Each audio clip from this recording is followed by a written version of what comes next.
Selamat datang kembali di channel Arba Training. Di video kali ini, saya akan menjelaskan dan mempraktekkan bagaimana cara setting load balance 2 ISP menggunakan metode PCC di Mikrotik. Pada video sebelumnya, saya sudah mengkonfigurasi load balance di Mikrotik menggunakan metode ECMP dan NTH, tetapi tidak jalan untuk jaringan saya. Nah, pada kali ini saya akan coba konfigurasi load balance metode PCC di Mikrotik. Apakah jalan atau tidak di jaringan saya? Baik, load balance. Load balance digunakan untuk mendistribusikan beban trafik koneksi pada dua atau lebih jalur koneksi secara seimbang agar trafik berjalan optimal, sehingga dapat memaksimalkan throughput bandwidth yang didapat dari provider. Selain itu, load balance dapat digunakan untuk memperkecil waktu tanggap dan menghindari overload pada salah satu jalur koneksi. Ada beberapa metode load balance yang bisa kita gunakan, di antaranya ECMP atau Equal Cost Multiple Path, PCC, Peer Connection Classifier, dan NTH. Ya. Nah, pada dasarnya atau pada konsepnya, load balance itu bukan 1 tambah 1 sama dengan 2. Tetapi load balance itu adalah 1 tambah 1 sama dengan 1 tambah 1. Yang dimana artinya apabila line 1 sudah penuh, maka line 2 akan digunakan. Atau beban traffic dibagi menjadi 2 di line 1 dan di line 2. Itulah metode load balance. Ya. Nah, load balance metode PCC atau Peer Connection Classifier. PCC merupakan metode yang menspesifikasikan suatu paket menuju gateway koneksi tertentu. PCC mengelompokkan traffic koneksi yang akan melalui atau keluar masuk router menjadi beberapa kelompok. Mikrotik akan mengingat-ingat gateway yang telah dilewati di awal traffic koneksi, sehingga pada paket-paket data selanjutnya yang masih berkaitan dengan paket data sebelumnya akan dilewatkan pada jalur gateway yang sama. Ya. Nah, di metode PCC ini, setiap traffic yang keluar dan masuk melalui router akan dikelompokkan dan diingat melalui gateway mana dia. Jadi kalau ada paket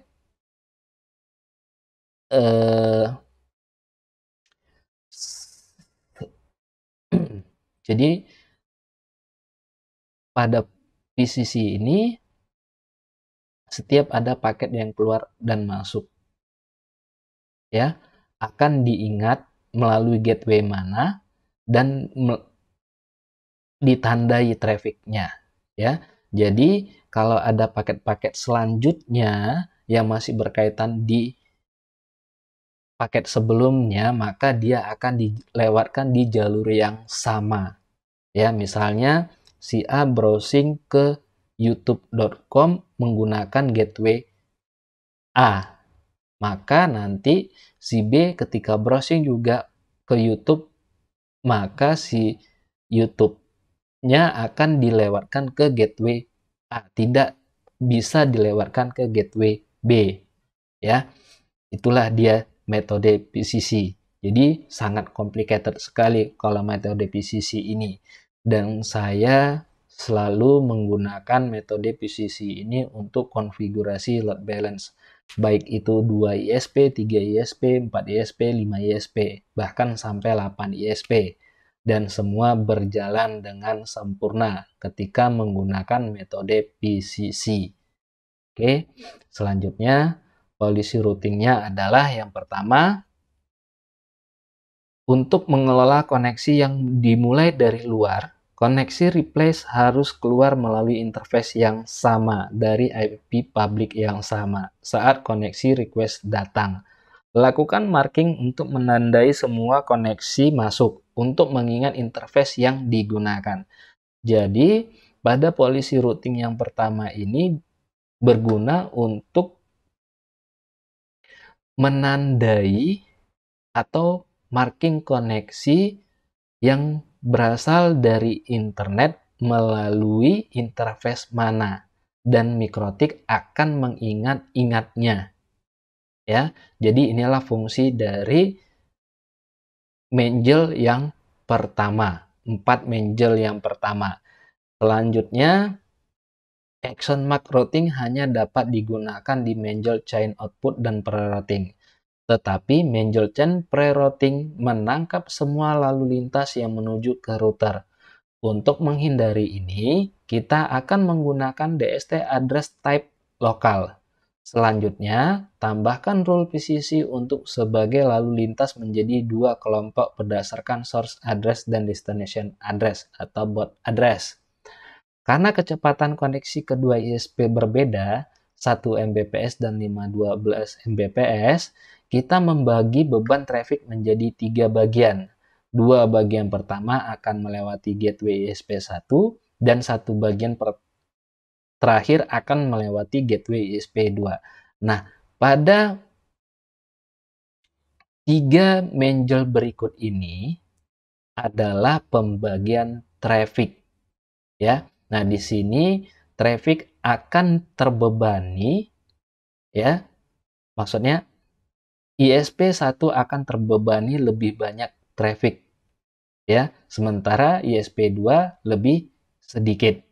Jadi kalau nanti itu kalau ini running, ya, lebih banyak, lebih tinggi trafficnya di ISP1 dibandingkan ISP2, ya. Nah, itu adalah menjel kedua di PCC. Yang ketiga, polisi routing yang menjel yang ketiga adalah setelah rule PCC dibuat, tambahkan action mark routing berdasarkan connection mark yang sudah dibuat. Karena polisi routing hanya diperlukan untuk traffic yang keluar menuju internet. Jangan lupa untuk menentukan parameter interface-nya, ya. Jadi di menjel yang ini, ya, digunakan untuk mark routing, ya. Paket-paket yang sudah ditandai di sebelumnya akan di routing, ya, untuk melalui ISP mana dia nanti, dan selalu diingat-ingat, ya. Itulah fungsi dari menjel yang ketiga ini, ya. Selanjutnya adalah polisi routing. Selanjutnya adalah konfigurasi ini disesuaikan dengan jumlah uplink yang dimiliki dan juga jumlah jaringan lokal yang saat ini terpasang.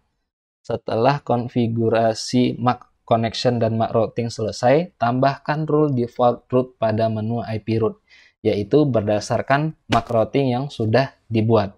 Nah, pada konfigurasi selanjutnya atau script selanjutnya ini adalah untuk membuat routing, ya, dan MAC routingnya disesuaikan yang sudah kita buat tadi.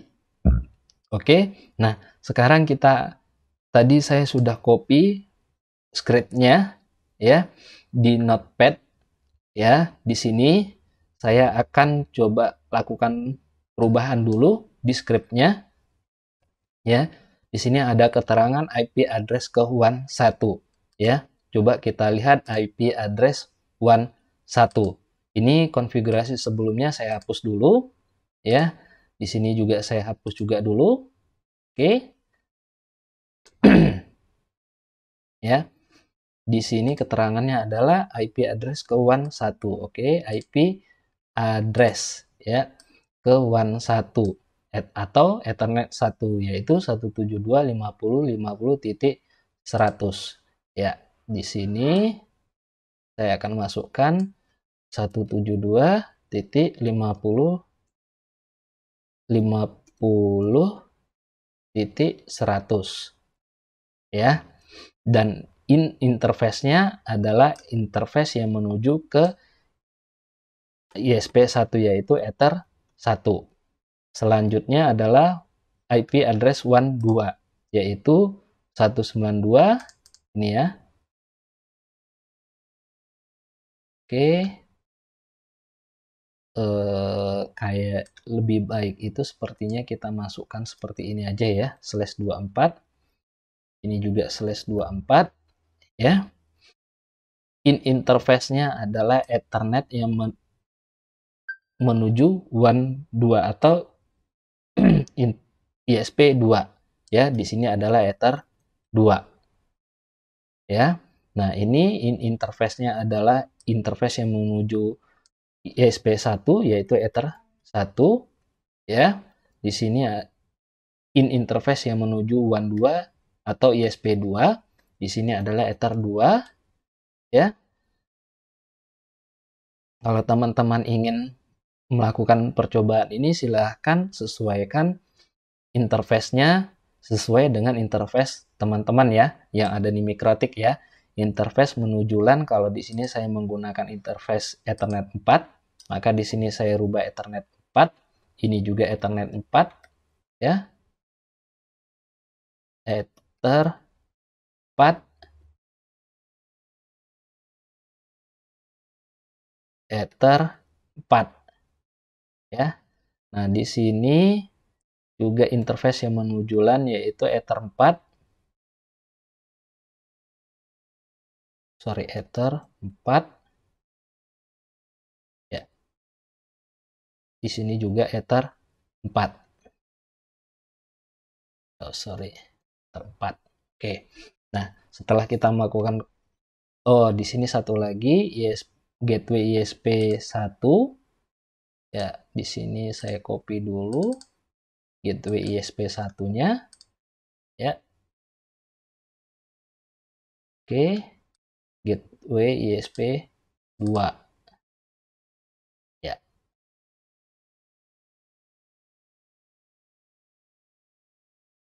Oh, sorry, ini salah tadi. Oke, ini 172.50.50.1 0.0.0/0. Oke ya. Nah, sekarang kita akan memasukkan script yang udah kita edit ini ke dalam Mikrotik. Caranya adalah masuk ke IP firewall Mangel ya. Di sini kita akan lihat nanti script yang udah kita edit tadi apakah jalan atau tidak ketika kita import di terminal. Setelah kita buka IP firewall Mangel, lalu buka new terminal ya. Lalu kita kopikan 4 script yang pertama ini ya. Kita kopikan dulu ya. Lalu pastekan di terminal ya. Dan kita bisa lihat sudah tidak ada masalah ya. Sudah terbentuk 4 Mangel pertama ya. Selanjutnya kita copy lagi 3 Mangel berikutnya ya. Kita kopikan lagi di terminal. Oke, sudah bertambah 3 Mangel ya. Selanjutnya kita tambahkan lagi, kita copy 4 script berikutnya ya, kita pastekan di terminal. Oke, sudah ada 4. Oke. Nah, di sini selanjutnya kita akan buat IP root untuk routingnya ya.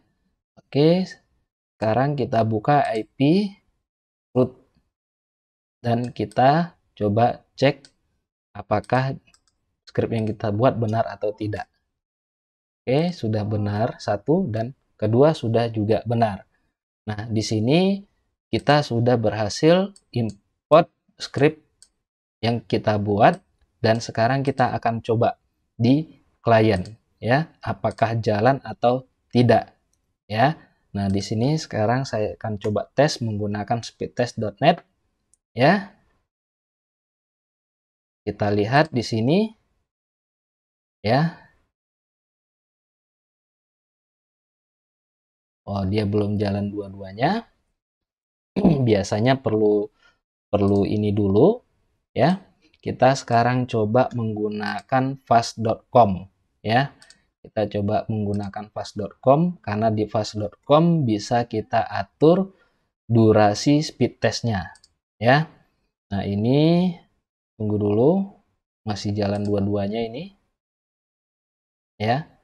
Nah, ini sudah bisa kelihatan di sini sudah jalan dua-duanya secara maksimal ya, menggunakan fast.com ya. Di sini trafficnya sudah 18 Mbps ya untuk download, dan kita coba lihat lagi untuk uploadnya berapa bisa dapat.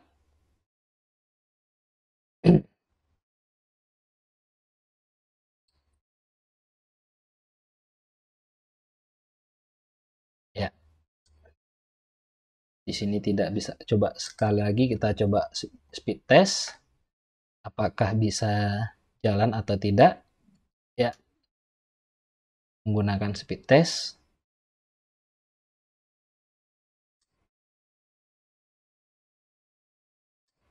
Oh, tidak bisa jalan, tapi di sini fast.com masih melakukan speed test ya. Kita lihat uploadnya bisa jalan juga secara maksimal, yang artinya jaringan saya bisa di load balance menggunakan metode PCC. Saya juga sangat merekomendasikan kepada teman-teman apabila ingin melakukan load balance di tempat masing-masing ya, lebih baik menggunakan metode PCC karena metode PCC ini sangat complicated kali ya. Di script ini di penjelasan saya tadi sudah saya jelaskan bahwasanya metode PCC ini ya, semua paket atau traffic yang melalui mikrotik akan diingat melalui interface mana dia, dan